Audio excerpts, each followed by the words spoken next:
All right. I'll start getting you to say your name.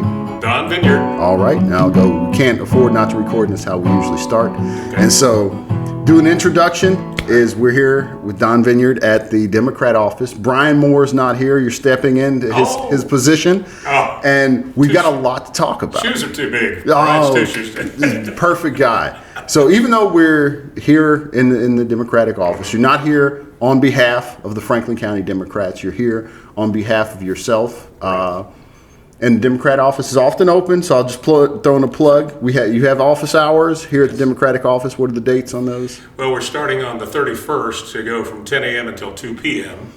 We'll be doing write-in cards, letters, texting, all to work on the campaign of Karen Baker for 9th District Congress. So we're going to start that on the 31st. We'll go every Wednesday, and then after Labor Day, we'll have 2 or 3 days, probably Monday, Wednesday, Saturday, probably. Okay, and so that'll be right here on Main Street. Mm-hmm. The Democrat flag and the U.S. flag is out there flying. Yeah, if you see the flags flying, we're here. Okay, so make sure you stop by there. Yep. But in unofficial capacity, here to just talk on Misunderstood about what's happening in the world. Yep. And I've got to go all the way back. And we've got some heavy stuff. So we've got this absolutely abysmal performance by Joe Biden at the debate. Yep. We've got a attempted assassination. We've got Biden dropping out of the race. And then kind of a surprise acceptance of Vice President Harris. And so go all the way back to the debate. Okay. What were you feeling at the during? Did you watch?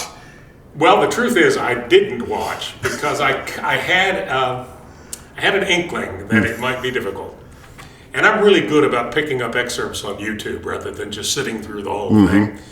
So I got to, I guess it was about 5 minutes to the end when I finally turned it on. I gave in and watched. And it was pretty bad, but it turns out I missed the worst of it, which what I've heard from the beginning was really rough. And of course, I tend to be I'm a big Joe Biden fan, so I felt awful. I felt terrible. I won't say betrayed, but I felt let down in a sense that I thought we had really lost our chance to save the country. I thought from that point on, we were gone. Now, I didn't let anybody else know that, but that was my individual thoughts as me, not as the head of the party.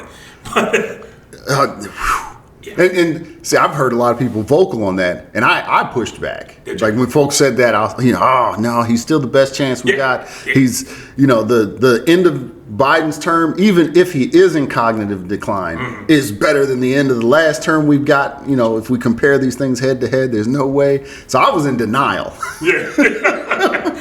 Choppy waters in denial. Yes. So even I think when we had a little bit of a conversation afterwards, you still kind of held your tongue on that part. I did. I was more upset than I let on, but I still had a little bit of what you were saying in that actually ever since 2016, I cannot fathom how the man who won that election that year ever got in office. And then after he got in office, I couldn't imagine how people were still supporting him after the disaster that we endured those 4 years. Yes. So my thought was, he did really bad, but he's competing against Bozo the Clown over here. and I spend a lot of time kind of steeped in the conservative world. Yeah. And I don't think we give Trump enough credit. Mm-hmm. He is probably the best politician I have ever seen in my life. Yeah. And Biden's not necessarily a good politician. Yeah. He stumbles a lot. Even when he was doing really well as vice president, I guess we thought he was on top of his game cognitively. He had a lot of gaffes. I mean, he was never a polished politician. Yeah. And Trump is good at controlling the message, no matter what's going in. And he says nothing. But he controls the message, and he looks like he's in charge of whatever's happening. So I knew the debates, he held his own with Hillary Clinton, who is a very strong politician. And when he held his own then, I was like, oh, Donald Trump is a little bit more ferocious than we're giving him credit for. Well, let me agree with you by changing the definition. You said he's a good politician. He's not a good politician. He is a good manipulator and con man. So, and that's not, in my mind, that's not what a politician is. A politician is somebody like Joe Biden who spent 50 years finding a way to craft stuff by doing the art of politics, compromise, working out with people how to get stuff done. Trump doesn't have that. He can't, because it's all about him and that persona that he presents. He's very good at presenting this person who is strong and in charge, even though all of the people around him, 40 out of the 42 will not endorse him to go back because they know he's terrible at the job. He's terrible at the job. And I always try and separate kind of the two. Yeah. The politician and as a congressman, where you actually work with people. And I always think about like the folks who got elected at our school board who were like, we're going to go in there and find CRT. And then they get elected and it's like, now you have to sit down and figure out the budget and whether we're going to approve, curriculum for the next. And it's actual work. And, they got themselves elected, but now that you're elected, you have to get in there and do the work. I think Joe Biden did a great job as an executive. Yes. He hired people who were trustworthy. He was able to keep things navigated. And the only failing job so far, and it's a huge failing, is the assassination attempt, unfortunately, I think is still under the Biden Secret Service. I kind of put that one, those hires, those double checks kind of end up on his. So that one hurts me. Yeah. We're not in a worldwide pandemic. Well, and the other thing about the assassination is we still don't have medical records of what actually happened to the man. We still have no clue. He wasn't hit by a bullet because yesterday a report came out and said if he had been even grazed in the ear, he would have a concussion and it would have hit his skull based on the track. So it has to have been a piece of debris. But we didn't get a medical report. We didn't, and this is the one that really scares me because for a long time I've been like, why are so many conservatives on this wild conspiracy theories? And then when this shot happened, now I'm like, okay, I get it. I don't want any credit for this assassination attempt. I do not want it to be a Democrat. I do not want it to be a liberal. I don't want it to be anybody like me. So now I'm willing to convolute a story together so it's somebody else. And so this is the first time I get why they're doing some of these conspiracy theory things, because that's where I am. I really just, one, I thought as a country we were past this. Yeah. And then second, I don't want anybody who has my mindset to have been involved in this at all. Yeah. And of course, the head of the Secret Service did resign yesterday. Yes. And her run was terrible in front of Congress. Yeah. She did not have any answers. Had refused to answer the ones she did have. And that's it was bad. Yeah. When you realize how many people are under the federal umbrella, though, how many people are employed in there, you're going to have some real losers in it, no matter whose administration you're in. And if you look at the record of the Secret Service over the years, we've had a lot of botched deals. Several. The Reagan shot, twice on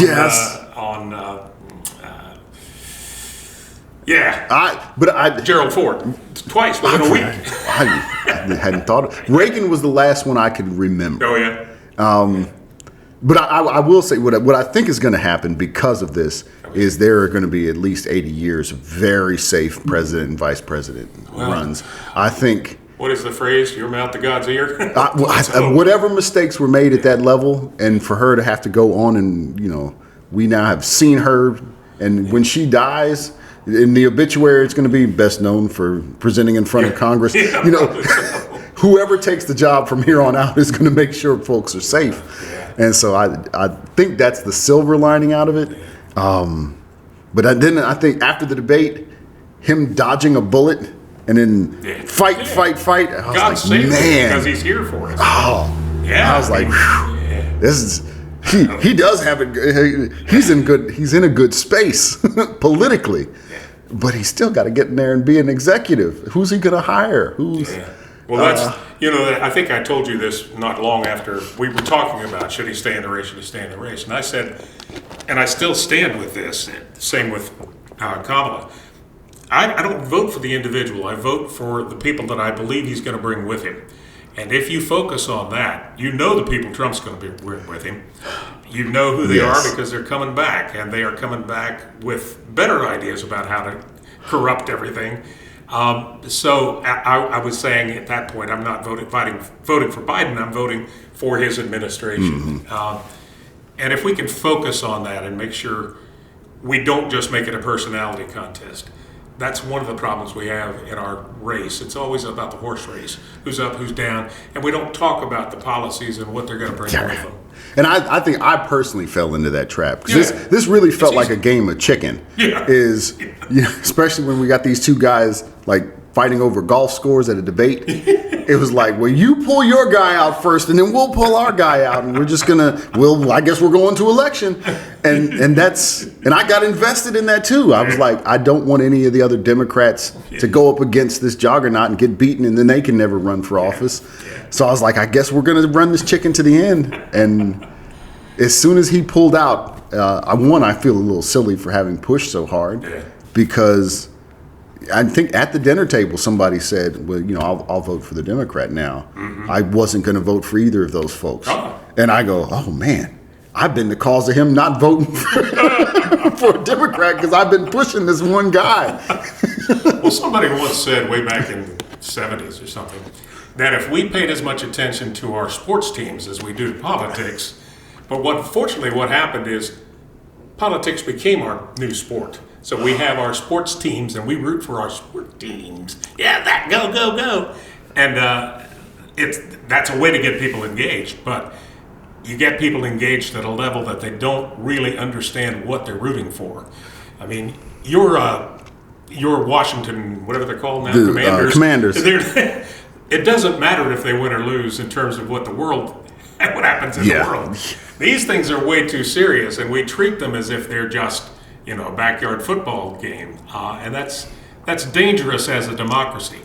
Wouldn't matter in most world governments, but in a democracy, which we supposedly are right now, we're the flag holders for democracy all over the country, all over the world, and we've got to take it more seriously and understand what we're doing at the local level. For instance, you mentioned the school board, all of that stuff. All of that carries into the real world, and it's okay to say rah rah for my team, but what is your team doing, and is it doing what you need to do to have a safe, profitable, and healthy society? Yes, and that gets difficult because those conversations, there's so much commonality: Democrat, Republican, Independent. When we talk about what we want in terms of safety, but making those conversations the forefront, or convincing. Somebody who's never thought about becoming a Democrat, seeing that flag out there and stepping in and going, hey, how do I make sure my kid gets into pre-K in Franklin County? Pre-K even exists? Or pre-K still exists. Those kind of questions. How do we invite folks in to have those conversations? That is key, and it's an answer we've got to find. Yes, and I'm hoping that's kind of a big purpose of what we're doing with the podcast. Good. And hoping this weekend we'll have a conversation with one of the militia folks from not the Rocky Mountain militia, but from Bedford militia. Yeah, they're big over there. Well, and then especially following an assassination attempt to start talking about real gun safety because they trip us up. Because we get in there and we don't, I don't know anything about guns. I'm a pacifist. Right. So if I start talking about assault weapons, and I'm going to sound like a fool because I don't know anything particular. Yeah. But they have some of the answers to how to solve this stuff. Yeah. And how do we convince them that we would take their opinion seriously inside of a party? Yeah. Any ideas? Well, Washington County, their party chair over there, has even been putting out the phrase, we're a Second Amendment Democratic Party. And emphasizing the fact that in Washington County, just like it is here, guns are a big part of most people's lives. I mean, they have been since they were 5 years old and got on their first turkey hunt. That's what they are. And what they need to understand is that we're not against that, never have been. But what we are trying to do is make sure that same 5-year-old can go to a classroom and not get shot. So if we can focus on the safety and the fact that we keep guns away from those who shouldn't have them, then you've got to agree that there are some people who shouldn't have them. Yes. I mean, we can probably go downtown Roanoke and walk the streets and find a few that you would feel uncomfortable if they were walking with a gun on their shoulders. So it's a tough little thread to weave through the pattern, but if you can get that conversation started, like you said, commonalities, there've got to be things. I mean, there are people that they wouldn't allow in their militia, for instance. I guess that's true. There are people we wouldn't allow in the military. There's people. There's some people we go, no. Yeah, anybody with 34 felony convictions, I don't think they can. Just pulling that number out. Democrats push this one, but I gotta say, being an American all my life, outlaws are someone we love. Oh, yeah. So I don't know that this is a losing tactic for him to have lost a court case, even 34 times. What I am excited about, though, is him having to face a prosecutor, someone who's going to ask questions in a legal manner and double back and expect answers. Under oath. Oh, are you talking about Kamala? Kamala. If there's a debate, I don't know what the debates are. What's your money on the debates happening? I'd say they will. You think You think he'll take a debate with Harris? Oh, yeah, he's claiming now. I want at least one. I want more than one. My goodness. Yeah. Well, an egoist is incapable of backing down. I mean, he's done it a few times, but he always talks about why and how and gives the reason. That's typical of. Let's face it, he's a coward. He's a coward when it comes to facing his responsibilities because he's run from them his entire life.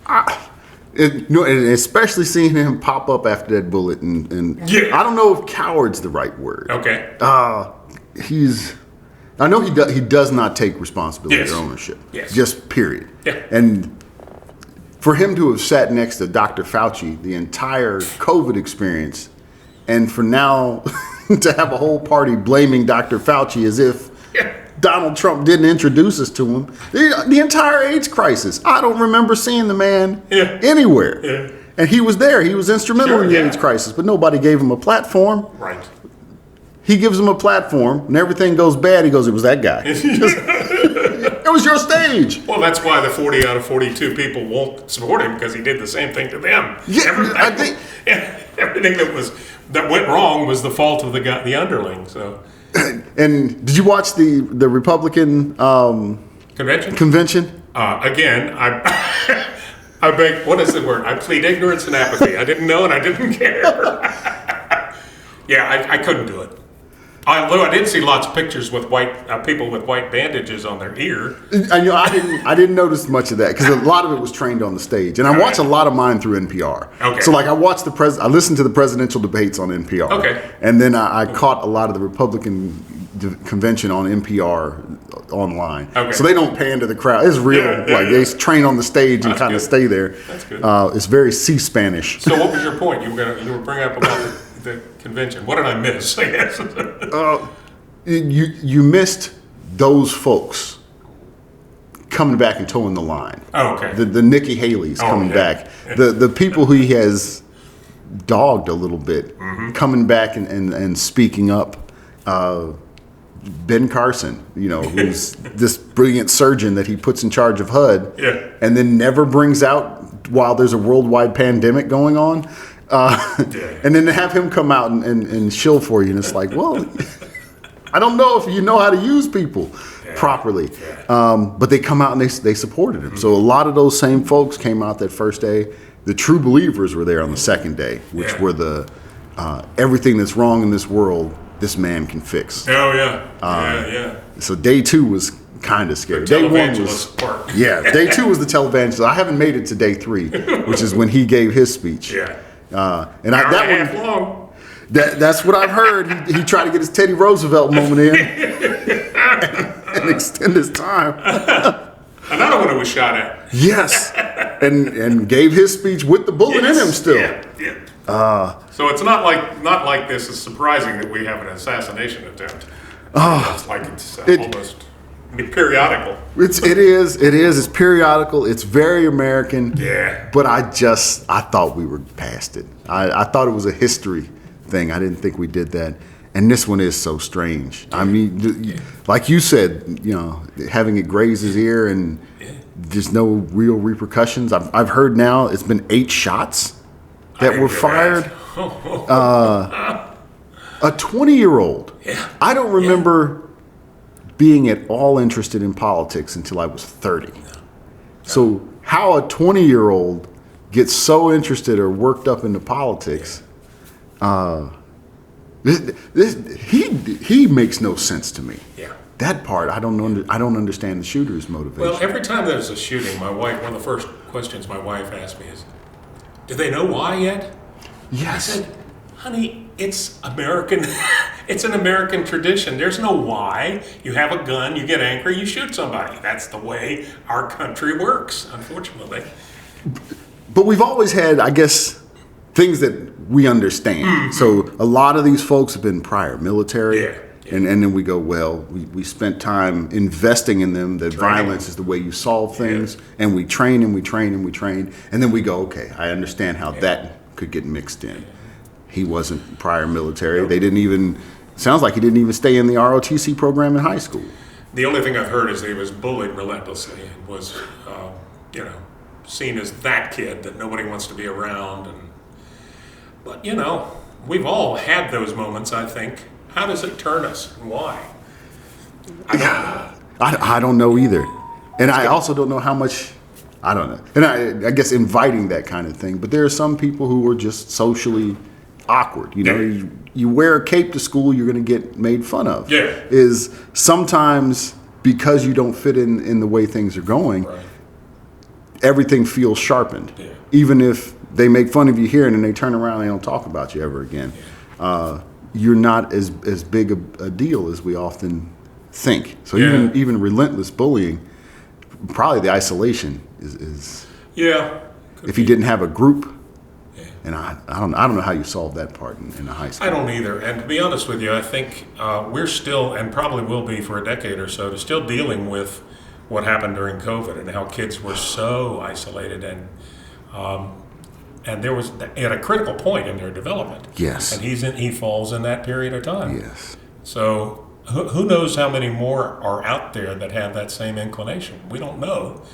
And as long as it's so easy to get guns and ammunition, I mean, that's going to be something we'll have to live with. Yes. I don't know how, but we're going to have to find a way to live with it. Oh, gosh. That probably is the best kind of thought process I've seen put together, because we isolated them at home. Now my own kids got to see this. I'm not as good a parent as I pretend to be during the 8 hours that they see me. Yeah. And so then they were home with me 24 hours, and so they got to see all the mistakes and things I can't do well. And so then you see the errors in your parents. You're fed unlimited time on tablets because I'm in class, Mom. Right. And the algorithm's just feeding you whatever it can to keep you engaged. So who knows? It's hard enough on a 50-year-old to deal with that. But and I don't know how we're going to adapt to that, and especially with AI taking over. It really scares the out of me to know how somebody can take those AI algorithms and turn them against us as a society. It's happening, and we know it's happening. It's been happening. Was probably a big part of 2016. Yeah. And so we've got a lot of difficult times ahead, and this is. We do, but the solution is so simple. It's like, go outside. If the phone's telling you it's raining, go outside. Is it really raining? Is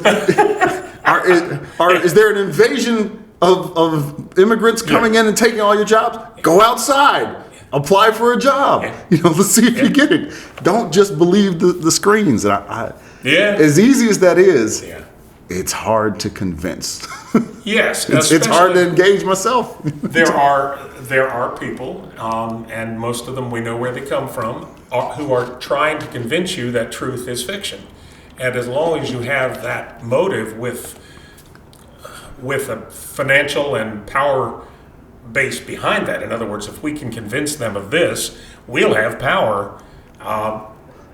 and we can make money off of it, and we can influence the entire world by telling them, just like they warned us in 1984, what is true is not true. This is true because we say it is. Don't trust your, trust your lying eyes or me.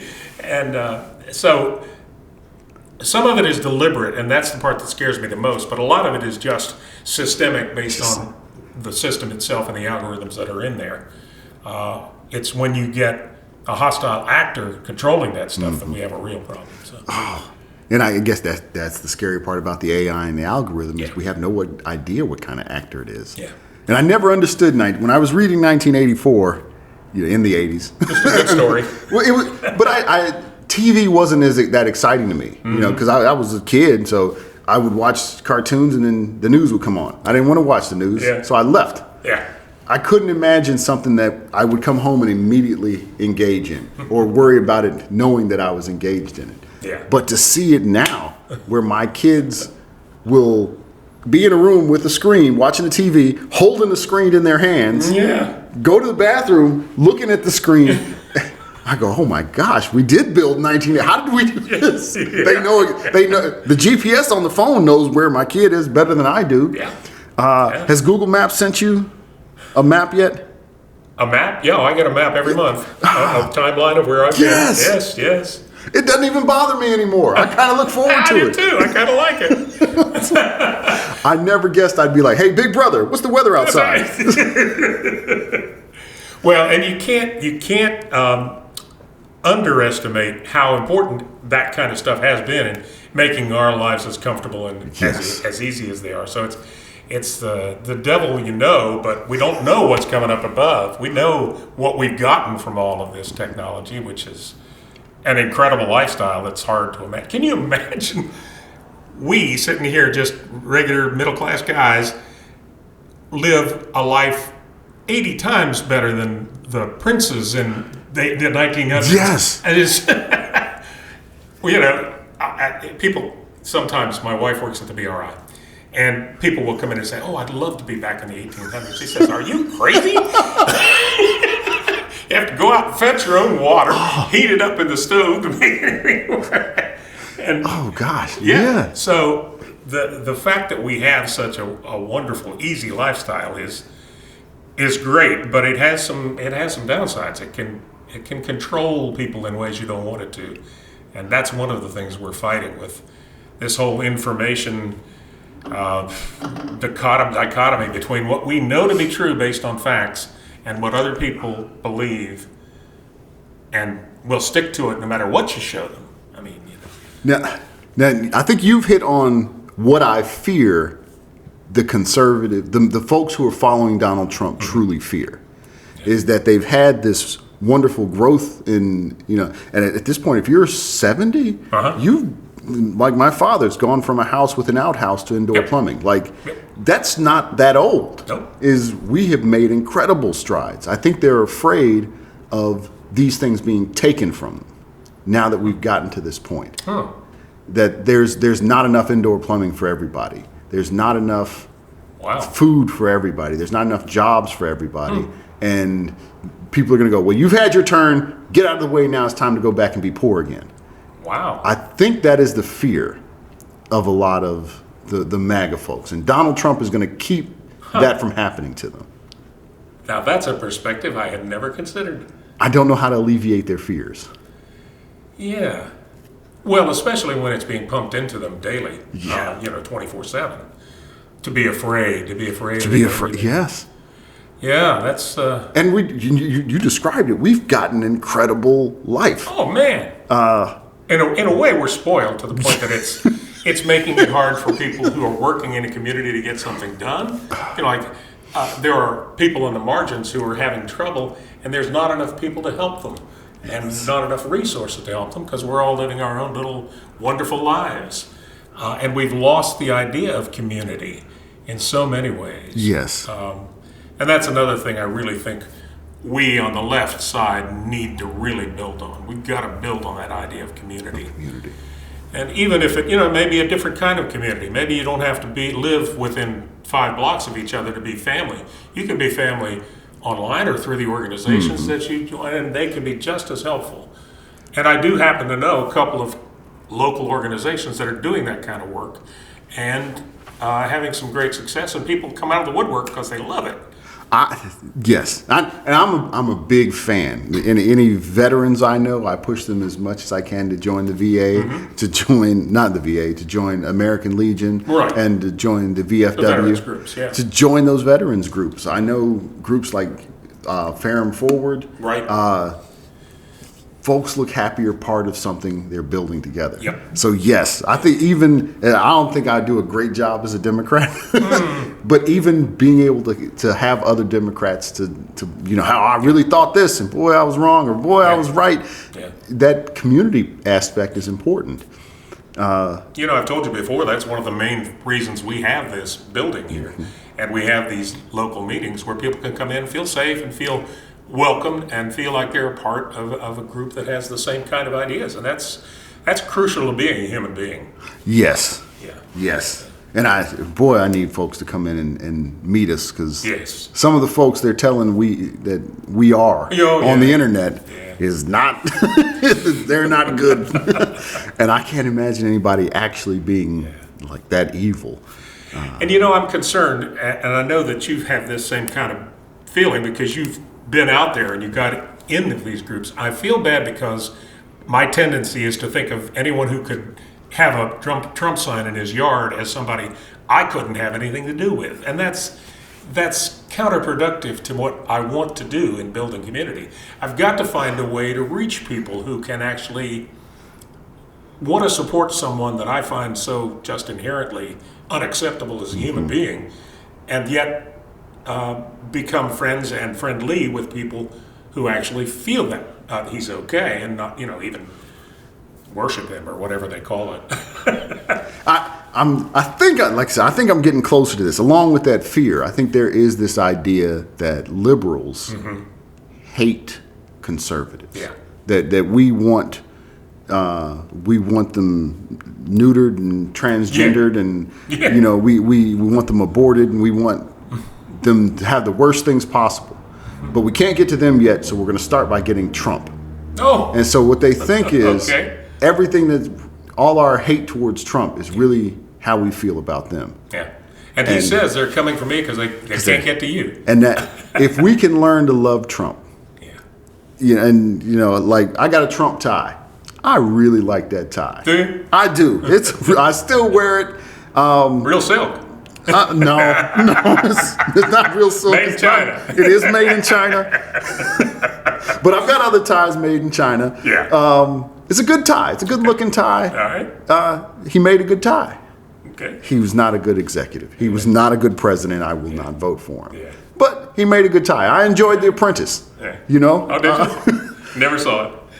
It wasn't bad. Yeah. They did a pretty good job. But if we can come up with, like I enjoyed him on that wrestling when he came in and wrestled, but I wouldn't vote for him. If we can get Democrats to talk about Trump that way, okay, I think we'll be okay. What scared me a little bit with the assassination is how close some of us were to if that bullet was over. Just 6 inches. Oh no, that is their fear. is that we're rooting for. Yeah. His demise, as opposed to what I feel we're rooting for, is him not to be politically relevant. Well, it started with me back in the 2016 campaign because I've always been very wary of ad hominem attacks. First of all, they're the weakest form of logic. Mm-hmm. And when you're using ad hominem, what you're really doing is you're saying, I don't have another argument. I can't talk about substance, but I can tell you what a terrible person he is. And that is exactly what he has done his entire campaign. Yes. All of them.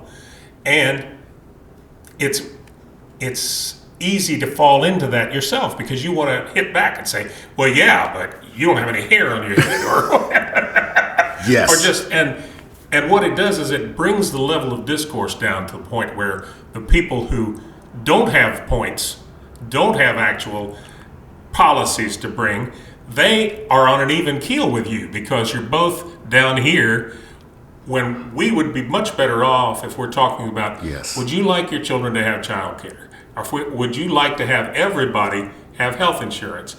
Well, they don't have an answer to that because they don't want any of those things. But as long as we're down with them at the ad hominem level, they're winning.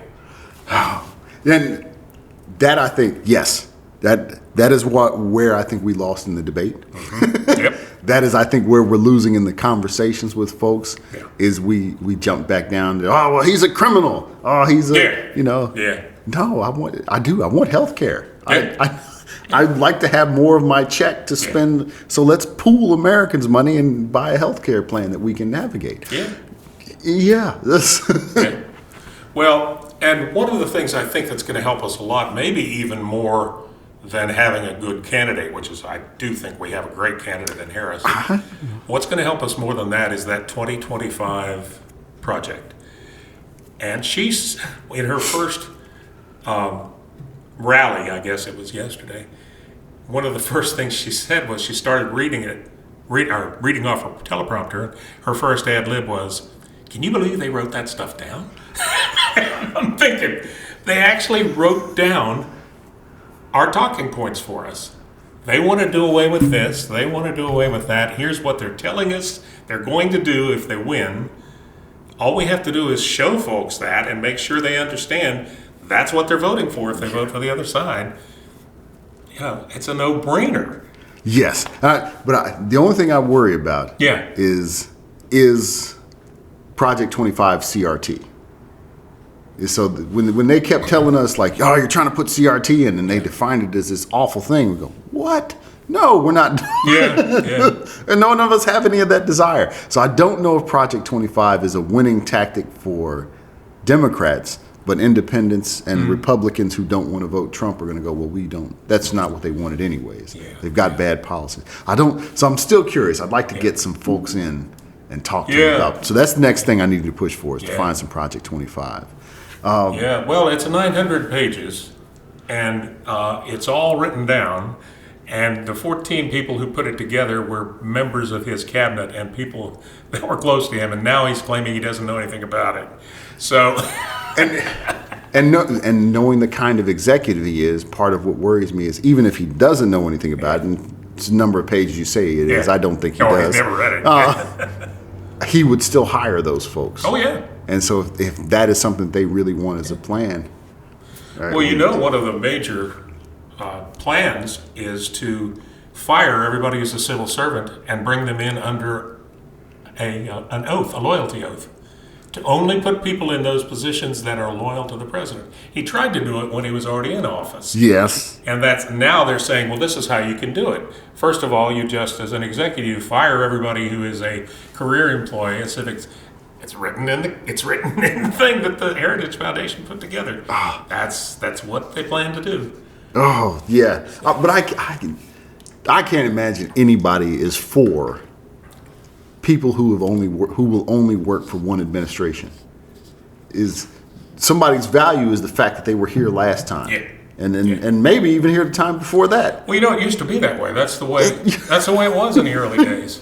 And when a man went into office, like Lincoln would go into office, he spent most of his time waiting for people to come in and take these jobs that were there. Of course, there weren't as many federal jobs as there are now, but well, postmasters always used to be appointed. And so if you lost the election and you were a Republican and your Republican lost, Democrat came in, all those postmasters disappeared, and they were appointed by the federal. Whoever was in charge. That seems like way too important. Yeah. Well, it is now. Back in those days, the federal government wasn't nearly as important as it used to. It wasn't as important in those days as it is now, because it controls a whole lot of our life that it didn't in those days. And the post office was just the post office, and it was the only option there was. So there was, it was the only way. It was actually created before the Constitution was. Yeah. And but that was essentially the big job of the federal government. Other than even before we had an army, we had a post office. So they're like she made clear in her speech yesterday. They want to take us back, and we want to look forward. One of the ways they want to take us back is to have the administrator, the executive, in charge of the entire federal government, so he can just say, I want you to borrow a rant, and there it goes. You don't have to go through all the rigmarole, and that's what an autocrat does. That's why he likes people like Kim Jong-un. But it seems the purpose of the Constitution just feels like it's there to slow you down. There's going to be opposition, and we're going to give the opposition enough voice, maybe not to do what they want, but to slow you down from doing what you want until they can get voice. And that's about it. Well, the Senate, as you know, was appointed, not elected for many, many years. And it was even described as the cooling tray or the cooling pan. The House could do whatever they want to, and they'd come up with crazy ideas, and then they would go to the Senate, and they would deliberately, let's talk about this a while, guys. And in that respect, I kind of like that. It's a little, it's a checks and balances are always good. Yes, and that's another thing you'd lose with an administration that is autocratic. So hoping not to lose the checks and balances. Now, before we go, I want to. We really got off the bat. we did get off the bat. Yeah, but we were still kind of on it because we were talking about Harris. Yes. And talking about her, and really, this Project 25 does sound like it's talking points right off the bat. Yeah. But Harris as a good candidate. Right. Now, I didn't think there were any good candidates, and that's why I was willing to sacrifice Joe again. He was going to have to go fight him, and this is the last time we were ever going to have to do it, and then we can put our good candidates in, and they can just be normal politicians. And I didn't think she was a top candidate because she maneuvered her way into vice president as opposed to being politically second in the campaign. So I didn't see that she ran a strong campaign. I didn't see her as a strong. You haven't seen her much as a candidate, but the truth is I hadn't seen Joe. Like the whole world just calmed down and I stopped paying attention. Right. Yeah. So they may have done too good a job, or I just haven't been paying any attention to them. At what point did you go, okay, she's a pretty good candidate? When I first saw her on her own, she had 2 appearances that first day. One was as the vice president, and it was very much on point, had nothing to do. And then the next event she had was her first rally. Mm-hmm. And her first rally was, I forget, was it North Carolina? Might have been North Carolina. Wherever it was, she had a full place. It was rally time. And she transitioned in the middle. It was, you could see her starting to get her feet. And then the crowd got with her, and she hit on a couple of, you could almost see it happen in her face when she came up with the phrase, "We're not going back, we're going forward." And then the crowd started, "We're not going back." And then when the young people started doing these memes, they're coming out like crazy, it hit me that we've got a chance to really, really get a generational shift, which is what we've needed for 20 years probably.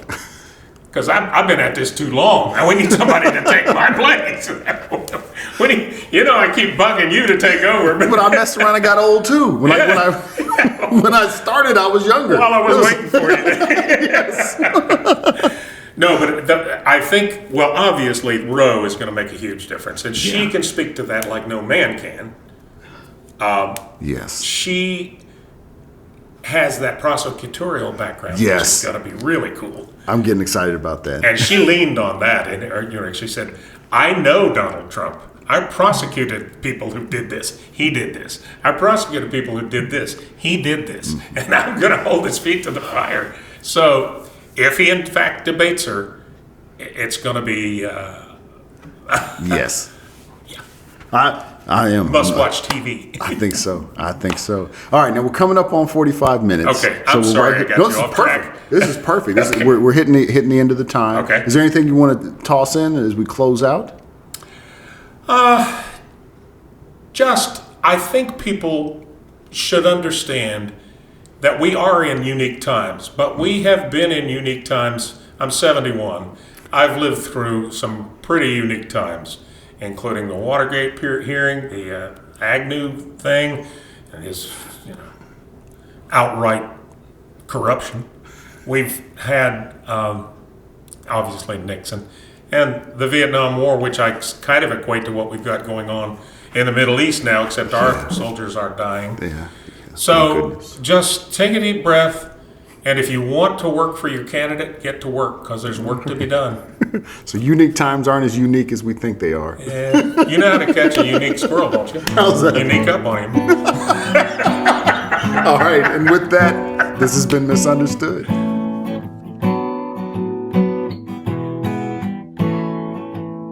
I heard a man talking, didn't know what he was saying, but he kept on spilling his words just the same. His mind seemed scrambled like a burned out candle, with half the wick missing and a nothing for flame. Give me a savior that takes me away. Give me a blanket and a space for my head.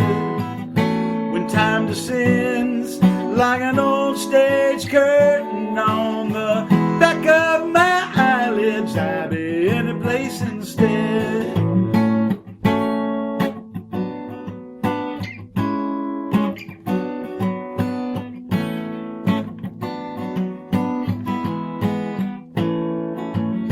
It just kept rambling, talking 19 to the dozen, like a worn out needle, tripping right across that groove. He said there's a silence that's creeping in darkness, but why look for answers when there's nothing to prove?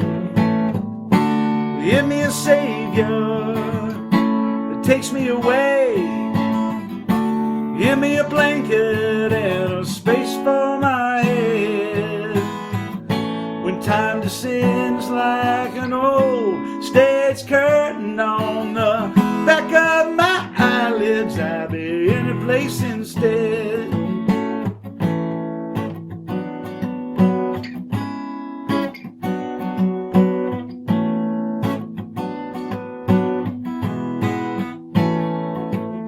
If time were elastic, would we dare ask it to hold on to something before it melts down like ice?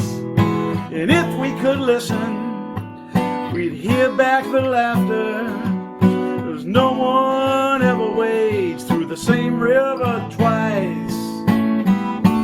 Give me a savior that takes me away. Give me a blanket and a space for my head. When time descends like an old stage curtain on the back of my eyelids, I'll be in a place instead. When time descends like an old stage curtain on the back of my